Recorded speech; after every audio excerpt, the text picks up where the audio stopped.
Ce soir, l'actualité de dernière minute alors que nous prenons l'antenne, la querelle explosive entre le président Trump et Elon Musk exposée aux yeux du monde entier aujourd'hui.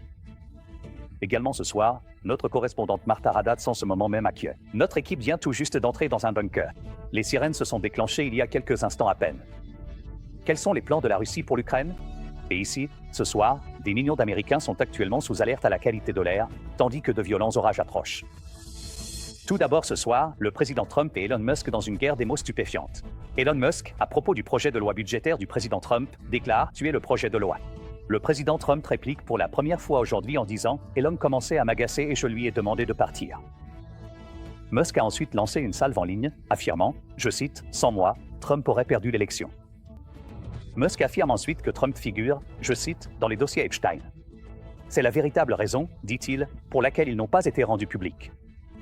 Leur affrontement fait toujours rage alors que nous entrons en direct ce soir. Marie Bruce est en direct avec de nouvelles informations. Qu'est-ce qui se cache derrière tout cela? Également ce soir, des alertes à la qualité de l'air du Nebraska jusqu'à New York. La fumée des incendies de forêt au Canada et la pollution envahissent le ciel. De vives inquiétudes concernant la qualité de l'air. Et ce soir, de violents orages et une alerte à la tornade. Plusieurs États concernés. Lee Goldberg est prêt avec les prévisions météo. En fin de journée, le suspect de l'attaque incendiaire à Boulder a comparu devant le tribunal, officiellement inculpé de 118 chefs d'accusation au niveau de l'État, accusé d'avoir incendié des Américains. Les autorités affirment qu'il a attaqué des manifestants juifs qui sensibilisaient à la situation des otages toujours détenus par le Hamas.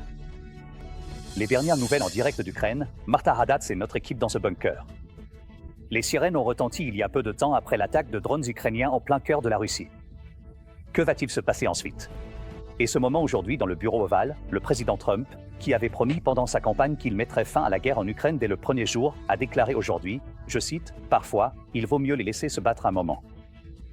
Nous retrouvons Martha Raddatz alors que les sirènes retentissent. Aux États-Unis, ce vol terrifiant, le vol American Airlines, dont le moteur a été englouti par les flammes, les passagers évacuant par les toboggans d'urgence. Ce soir, nous avons de nouvelles informations qui pointent désormais vers une erreur humaine. Ce soir, le journal manuscrit de Luigi Mangione, présumé tueur de PDG. Ce soir, ses notes et ce qu'elles pourraient révéler. Les autorités affirment qu'il a écrit, je cite, « La cible, c'est l'assurance ». Ça coche toutes les cases.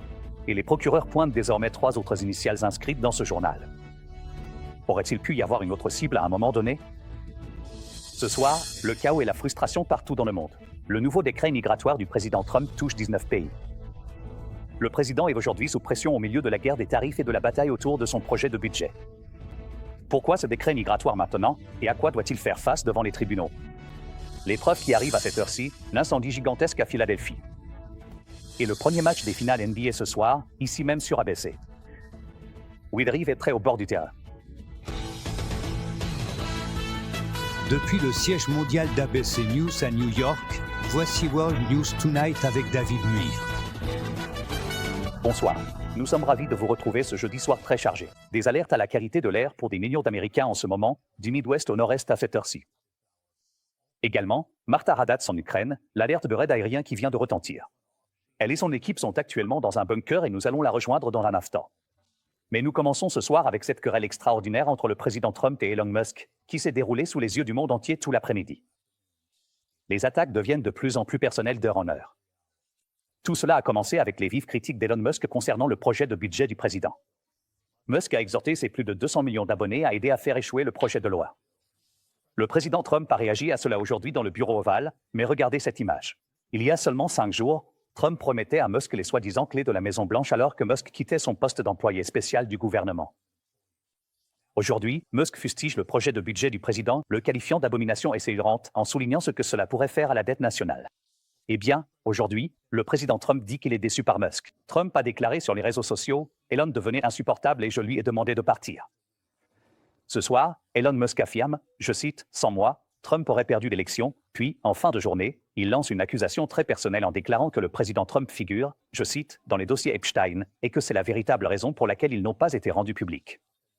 Fin de citation. Ce soir, cette bataille de déclarations continue de faire rage. Marie Bruce ouvre notre édition ce soir depuis la Maison-Blanche. Ce soir, l'effondrement spectaculaire d'une alliance entre le président des États-Unis et l'homme le plus riche du monde. Leur relation explose au grand jour, sous les yeux du monde entier. Dans le bureau ovale, le président Trump s'adresse pour la première fois à Elon Musk, qui s'en prend à son projet de loi budgétaire en déclarant « tuer le projet de loi ». Elon et moi avions une excellente relation. Je ne sais pas si c'est encore le cas. Depuis plusieurs jours, Musk s'en prend violemment au projet de loi du président, le qualifiant d'abomination essayante qui ajouterait de 500 milliards de dollars à la dette nationale. Aujourd'hui, Trump accuse Musk d'agir par intérêt personnel, furieux que le projet de loi supprime les crédits d'impôt pour les véhicules électriques dont bénéficient les propriétaires de Tesla. Je suis très déçu, car Elon connaissait des rouages de ce projet de loi mieux que presque n'importe qui ici. Mieux que vous tous. Il savait tout à ce sujet. Il n'avait aucun problème avec ça. Tout à coup, il a eu un problème, et il n'a développé ce problème que lorsqu'il a découvert qu'on allait devoir réduire l'obligation sur les véhicules électriques. Musk a quitté l'administration il y a seulement 5 jours. Il avait un œil au beurre noir. Trump a révélé aujourd'hui qu'il avait proposé du maquillage à Musk. Vous avez vu un homme très heureux lorsqu'il se tenait derrière le bureau ovale et même avec un œil au beurre noir, je lui ai dit « Tu veux un peu de maquillage ? On va te mettre un peu de maquillage. » Mais il a dit « Non, je ne pense pas, ce qui est intéressant et très sympa. » Il veut rester lui-même. Musk a dépensé plus de 288 millions de dollars pour aider à faire élire Trump. Le président affirme qu'il aurait pu gagner sans lui. Je pense que j'aurais gagné. Suzy dirait que j'aurais de toute façon facilement gagné la Pennsylvanie. Musk regarde aujourd'hui, furieux. Il publie, je cite, « Sans moi, Trump aurait perdu l'élection. » Oui, n'as-tu? Le président a donné à Musk un pouvoir extraordinaire, C'est dingue. lui permettant d'éliminer des agences fédérales entières et de licencier des dizaines de milliers de travailleurs. Mais ce soir, Trump présente Musk comme un autre ancien employé mécontent. Il part et se réveille le matin. Et la magie a disparu, le monde entier est différent et ils deviennent hostiles. Le président dit qu'il est déçu par ce tournant. Je suis très déçu par Elon. J'ai beaucoup aidé Elon. Musk explose devant ses plus de 220 millions d'abonnés. À propos de l'affirmation de Trump selon laquelle il savait ce qu'il y avait dans le projet de loi, Musk publie « Faux. Ce projet de loi ne m'a jamais été montré, pas une seule fois. » Le président réplique en publiant « Elon était à bout. Je lui ai demandé de partir. » Et ce soir, Trump menace désormais les 20 milliards de dollars de contrats gouvernementaux de Musk en déclarant « Le moyen le plus simple d'économiser de l'argent dans notre budget, des milliards et des milliards de dollars, c'est de mettre fin aux subventions et contrats gouvernementaux d'Elon. » Musk continue de riposter tard dans la journée, suggérant que les tarifs douaniers de Trump plongeront le pays dans la récession, allant même jusqu'à évoquer une destitution et lançant une attaque profondément personnelle. Il est temps de lâcher la véritable bombe. Donald Trump figure dans les dossiers Epstein. C'est la vraie raison pour laquelle ils n'ont pas été rendus publics. Bonne journée des JT, faisant référence à Jeffrey Epstein, accusé de trafic sexuel et qui s'est suicidé en prison. En fin de journée, des journalistes ont interrogé le président. Monsieur le Président, une réaction à propos d'Elon Musk? Le président n'a pas répondu. Et maintenant, Musk menace de retirer du service son vaisseau Dragon, le seul engin américain capable d'assurer la liaison avec la Station spatiale internationale. Et David, regarde ça. Alors que la querelle s'est intensifiée tout au long de la journée, l'action Tesla a plongé de 14%. À la fin de la journée, la valeur de l'entreprise avait chuté de 150 milliards de dollars. David. Marie Bruce ouvre ce journal en direct de la Maison-Blanche. Merci, Marie. Nous passons maintenant aux alertes sur la qualité de l'air qui concernent des millions d'Américains, du Nebraska jusqu'au Grand Lac et jusqu'à New York à l'est. Les incendies de forêt au Canada, la fumée qui recouvre le Midwest. La pollution liée à la chaleur augmente dans le nord-est. Regardez ce soir. Voici la célèbre ligne d'horizon de Chicago, presque invisible dans l'air enfumé. Le ciel est également brumeux à des centaines de kilomètres au sud, à Lexington, dans le Kentucky. Et ce soir, nous surveillons de violents orages et une alerte aux tornades dans plusieurs États. Le chef météorologue Lee Goldberg de notre station new-yorkaise, WABC, est de retour avec nous ce soir. Bonsoir, Lee. Salut, David. Encore une nuit dans cette période enfumée. Nous avons toujours des alertes dans le Midwest, les Grands Lacs et le Nord-Est. De Chicago à Détroit, de New York à Boston, et une nouvelle alerte aux orages violents près de Binghamton. Voyons l'évolution de la fumée dans le temps. La fumée se dissipe des Grands Lacs demain. Ce sera encore une journée brumeuse dans le Nord-Est, mais cela sera remplacé par des averses et des orages pour débuter le week-end. En parlant d'averses et d'orages, nous avons des alertes aux tornades, des plaines du sud jusqu'au sud-ouest. Des tornades ont été signalées près de la frontière entre le Nouveau-Mexique et le Texas. Une alerte active à la tornade est en cours à l'ouest de Lubbock. On pourrait avoir de fortes tornades là-bas. C'est le début d'une menace de violents orages sur plusieurs jours dans le sud. Cela concerne le Texas, l'Oklahoma, la vallée du Tennessee pour ce week-end, et bientôt Atlanta et les Carolines. David. Lee Goldberg est avec nous ce soir. Merci comme toujours, Lee. Ce soir, le suspect de l'attaque à Boulder, dans le Colorado, vient de comparaître au tribunal, désormais officiellement inculté de 118 chefs d'accusation au niveau de l'État, dont plusieurs tentatives de meurtre. accusé d'avoir incendié des Américains. Les autorités affirment qu'il s'en est pris à des manifestants juifs qui tentaient de sensibiliser à la situation des otages toujours détenus par le Hamas. Trevor Holt était sur place au tribunal il y a tout juste un instant. Ce soir, l'homme accusé d'avoir lancé un cocktail Molotov sur une manifestation juive pacifique dans le Colorado comparé devant un juge. Mohamed Sabri Soleiman, derrière une vitre, vêtu d'une combinaison orange et menottée, ne parle pas, se contentant d'acquiescer aux questions du juge. Il est désormais officiellement inculpé de 118 crimes, dont 28 chefs de tentative de meurtre. Les chefs d'accusation reflètent les preuves dont nous disposons concernant cette attaque horrible qui a eu lieu et la gravité des faits. Les autorités affirment que Soleiman a planifié l'attaque pendant plus d'1 an, déclarant qu'il a lancé 2 cocktails Molotov dans une foule, blessant 15 personnes. Soleiman est un ressortissant égyptien accusé d'avoir dépassé la durée de son visa touristique. Sa femme et ses 5 enfants sont désormais tous placés en détention par l'ICE. Un juge fédéral a temporairement bloqué les tentatives d'expulsion de toute la famille jusqu'à ce qu'ils aient une audience la semaine prochaine. Et David, Soleiman n'a pas présenté de plaidoyer aujourd'hui. Il doit revenir devant le tribunal le mois prochain. David, Trevor Holt ce soir. Merci Trevor. Une information de dernière minute nous parvient d'Ukraine. Martha Raddatz et notre équipe se trouvent actuellement dans un bunker. Des alertes de raid aérien retentissent alors que nous entrons en direct ce soir. Tout cela après l'attaque de drones menée par l'Ukraine en plein cœur de la Russie. Et puis, ce moment aujourd'hui dans le bureau ovale, le président Trump, qui avait fait campagne en promettant qu'il mettrait fin à la guerre en Ukraine dès le premier jour, a déclaré aujourd'hui, je cite, « Parfois, il vaut mieux les laisser se battre un moment ». Martha Raddatz nous rapporte depuis Kiev, alors que les alertes de raid aérien viennent de retentir il y a quelques instants. David, nous venons d'entendre une alerte de raid aérien, une alerte urgente, nous demandons de descendre à l'abri. C'est là où nous nous trouvons maintenant, avec beaucoup d'autres personnes de notre hôtel. Les défenses antiaériennes seraient opérationnelles à Kiev, mais des explosions ont été entendues. Mais nous sommes en sécurité ici en bas. Ce soir, une attaque russe féroce fait suite aux frappes coordonnées de drones ukrainiens en plein cœur de la Russie. La Russie bombarde désormais des immeubles résidentiels dans la 2e plus grande ville d'Ukraine, Kharkiv, et détruit ce bâtiment gouvernemental à Kherson. Le pilonnage a fait plus de 40 morts ou blessés à travers l'Ukraine. Et l'Ukraine se prépare maintenant à une attaque russe encore plus massive qui pourrait survenir à tout moment. Il s'agirait d'une riposte à cette opération spectaculaire de drones ukrainiens, des drones décollant de conteneurs posés sur des camions et volant vers leurs cibles, détruisant au moins 10 avions de guerre russes, dont des bombardiers capables de transporter des armes nucléaires, valant des milliards. Et dans une scène remarquable aujourd'hui dans le bureau ovale, le président Trump, après avoir fait campagne en affirmant qu'il pourrait mettre fin à la guerre en Ukraine dès le premier jour, a suggéré qu'il vaudrait peut-être mieux laisser les deux camps se battre un moment, même si c'est la Russie qui a envahi l'Ukraine. Parfois, on voit 2 jeunes enfants se battre comme des fous. Ils se détestent et se bagarrent dans un parc. Et quand on essaie de les séparer, ils ne veulent pas. Parfois, il vaut mieux les laisser se battre un moment, puis les séparer.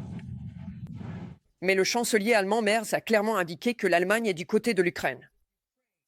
Le chancelier a déclaré qu'il y a une différence entre ce que fait l'Ukraine et ce que fait la Russie. Nous recevons des images satellites du champ de bataille. Oui. Et tu n'aimes même pas les regarder, n'est-ce pas? C'est terrible. C'est réel. Des corps, des bras, des têtes. Oui. Des jambes partout et tu n'as jamais vu quelque chose comme ça. C'est tellement absurde, oh là là. Et tout cela, ce n'est que par des armes russes contre l'Ukraine. Oui. Cela n'est jamais arrivé avec des armes ukrainiennes contre la Russie. Jamais. L'Ukraine ne vise que des cibles militaires, pas des civils, pas des biens privés, pas l'infrastructure énergétique. Voilà la différence, et c'est la raison pour laquelle nous essayons d'en faire plus contre la Russie pour arrêter cette guerre. Et David, étant donné ce qu'a dit Donald Trump aujourd'hui, étant donné les missiles qui volent au-dessus de l'Ukraine ce soir, la paix semble bien lointaine. David? Très bien, Martha, nous sommes contents que toi et l'équipe soyez dans ce bunker ce soir. Merci, Martha Raddatz. De retour ici aux États-Unis, un nouveau rapport accablant ce soir après ce vol éprouvant, le vol d'American Airlines, ce moteur qui a été englouti par les flammes. Vous avez vu les images ici, des passagers utilisant les toboggans d'urgence pour évacuer l'avion. Eh bien, ce soir, le NTSB publie un nouveau rapport qui pointe désormais une erreur humaine. Gio Benitez sur ce qu'il déclare maintenant. C'était un incendie de moteur terrifiant qui a poussé les passagers à descendre les toboggans et à fuir la fumée. Ce soir, le NTSB se concentre désormais sur une erreur humaine. Le vol Missy d'American Airlines a décollé de Colorado Springs à destination de Dallas en mars avec 178 personnes à bord, l'équipage signalant un problème moteur. L'avion a été dérouté vers Denver et a atterri sans encombre, mais alors qu'il roulait au sol, le moteur droit a pris feu. Au secours, au secours, au secours. La fumée envahissait la cabine du 737, les passagers descendaient par l'un des toboggans de l'avion, certains étant vus debout, impuissants, sur l'aile parce que l'autre toboggan était en panne. Au moins une douzaine de personnes ont été blessées. Selon les premières conclusions, le NTSB indique que la pale du moteur droit était fracturée et que plusieurs pièces du moteur avaient été mal installées. Cela a peut-être eu lieu seulement quelques jours auparavant, ou bien c'était un problème qui durait depuis des mois, voire des années. Nous allons attendre de voir ce que dira le NTSB, mais en réalité, l'erreur humaine sera le facteur déterminant ici. En attendant, David, American Airlines nous dit qu'elle coopère avec le NTSB dans le cadre de cette enquête. David. Gio Benitez continue de suivre cette affaire pour nous. Gio, merci. Nous passons maintenant ce soir à l'affaire du soi-disant tueur de PDG, Luigi Mangione, et à un aperçu de son journal manuscrit. Ce soir, ses notes et ce qu'elle pourrait révéler. Les autorités affirment que Mangione a écrit, je cite, « La cible, c'est l'assurance ». Ça coche toutes les cases. Et les procureurs pointent désormais du doigt 3 autres initiales inscrites dans ce journal. Y a-t-il pu avoir une autre cible à un moment donné? Voici Aaron Kutorski. Ce soir, les procureurs affirment que, dans les mois précédant le moment où Luigi Mangione aurait abattu le directeur de United Healthcare, Brian Thompson, devant un hôtel de Manhattan, le suspect a révélé un mobile dans ce journal. Sur des pages manuscrites, ils disent que Mangione a écrit au sujet de sa rébellion contre le cartel mortel de l'assurance maladie, motivé par la cupidité, déclarant « Je n'ai aucun doute sur le fait que c'est juste, justifié. La cible, c'est l'assurance. » Ça coche toutes les cases. Mangione est même allé jusqu'à imaginer le futur titre des journaux « Un PDG d'assurance tué lors de la conférence annuelle des investisseurs ». Dans un nouveau dossier détaillant les preuves contre Mangione, les procureurs ont souligné la présence de balles retrouvées sur les lieux, gravé des mots « refusé »,« retardé »,« destitué », arguant que cela démontre une intention de diffuser violemment un message social et politique au grand public. Que cela visait à susciter la terreur. Et ce soir, nous apprenons comment Thompson aurait été suivi la veille de la fusillade. Les procureurs affirment que Mangione apparaît sur une vidéo de surveillance, semblant parler au téléphone portable alors que sa cible passait devant lui dans la rue. Le nouveau dossier du tribunal révèle également que Mangione aurait envisagé une autre cible, portant les initiales KMD, mais aurait estimé que cela serait perçu principalement comme malsain et n'apporterait rien pour sensibiliser ou améliorer la vie des gens. On ne sait pas clairement à quoi correspondent ces initiales, KMD. Mangione a plaidé non coupable. Très bien, c'est l'affaire Mangione. Passons à Aaron Kutorski et à une autre affaire qu'Aaron suit de près, bien sûr celle de Sean Combs, car Aaron, le juge a donné un avertissement à Sean Combs aujourd'hui au tribunal. Oui, tout à fait, David. Sean Combs n'est pas censé réagir par des expressions faciales pendant les témoignages, mais le juge a dit l'avoir surpris en train d'acquiescer vigoureusement et de regarder le jury. Si cela se reproduit, le juge, qui a qualifié ce comportement d'absolument inacceptable, a déclaré qu'il envisagerait d'exclure Combs de la salle d'audience pour le reste du procès. David. Aaron Kutorski suit ces 2 affaires pour nous. Aaron, merci. Ce soir, le nouveau décret migratoire du président Trump provoque chaos et frustration à travers le monde. L'interdiction et les restrictions touchant 19 pays, dont le Yémen, la Somalie, Haïti et la Libye, entreront en vigueur lundi. On s'attend à ce que cela fasse l'objet de recours juridiques. Le président a été interrogé sur le pourquoi de cette décision aujourd'hui, répondant « Je ne peux pas dire que cela arrive trop tôt ». Ce soir, dans le Massachusetts, un lycéen de 18 ans a été libéré sous caution du centre de détention de l'ICE après avoir été arrêté alors qu'il se rendait à l'entraînement de volleyball samedi. Marcelo Gong da Silva a remercié la communauté pour son soutien. L'ICE indique qu'il recherchait le père de l'adolescent, qui n'était pas dans la voiture, mais ont découvert que le jeune homme était né au Brésil et avait été amené ici à l'âge de 7 ans. Aucune date n'a encore été fixée pour une nouvelle audience. Quand nous reviendrons tout à l'heure, l'éclair dangereux, une fillette de 6 ans se trouvait à seulement 15 mètres, et vous verrez le moment ici. Il y a aussi un important incendie en cours à Philadelphie en ce moment. Les images qui arrivent montrent un incendie massif qui fait rage depuis plus de 12 heures maintenant. Plus d'informations à ce sujet dans un instant. À Philadelphie ce soir, ils sont toujours sur place après un énorme incendie dans un dépôt de bus. L'incendie a brûlé pendant plus de 12 heures. Ils surveillent la qualité de l'air à cette heure-ci. Au moins 40 bus sont partis en fumée, dont 15 bus électriques. Quand nous reviendrons, l'éclair dangereux, une fillette de 6 ans à seulement 15 mètres. Vous allez le voir. Également, la nouvelle équipe ce soir pour Aaron Rodgers, et Will Reeve est sur place au grand match pour nous. Dans notre tour d'horizon de l'actualité, Une frappe de foudre effrayante est tombée dangereusement près d'une fillette de 6 ans à Huntington Beach, en Californie. Sa famille raconte qu'il filmait l'orage quand on voit la foudre frapper un arbre à environ 15 mètres derrière elle. Toute la famille a sursauté. Tout le monde s'est précipité à l'intérieur. Ils étaient en sécurité. Le quarterback de la NFL, Aaron Rodgers, aurait un nouveau club ce soir après 2 saisons avec les Jets. Nos partenaires de ESPN rapportent qu'il prévoit de signer avec les Pittsburgh Steelers. Il devrait s'envoler là-bas demain. The Athletic annonce ce soir qu'il s'agit d'un contrat d'1 an. Quand nous reviendrons, nous serons à quelques instants du coup d'envoi du premier match des finales NBA. Will Reeve nous attend au bord du terrain. Enfin ce soir, ici, le premier match des finales NBA ce soir sur ABC, les Indiana Pacers contre les Oklahoma City Thunder. Will Reeve d'ABC est ce soir à Oklahoma City. Salut, Will. Bonsoir, David. Nous ne sommes plus qu'à quelques instants d'une finale NBA historique ici à Oklahoma City. Les Pacers n'ont jamais remporté de titre NBA et le Thunder non plus, même s'ils ont gagné une fois en tant que Seattle Supersonics en 1979. Voici donc 3 choses à surveiller ici. Le Thunder est la meilleure équipe de la ligue, mais les Pacers ont eu le 2e meilleur bilan de la NBA depuis le 1er janvier, juste derrière le Thunder.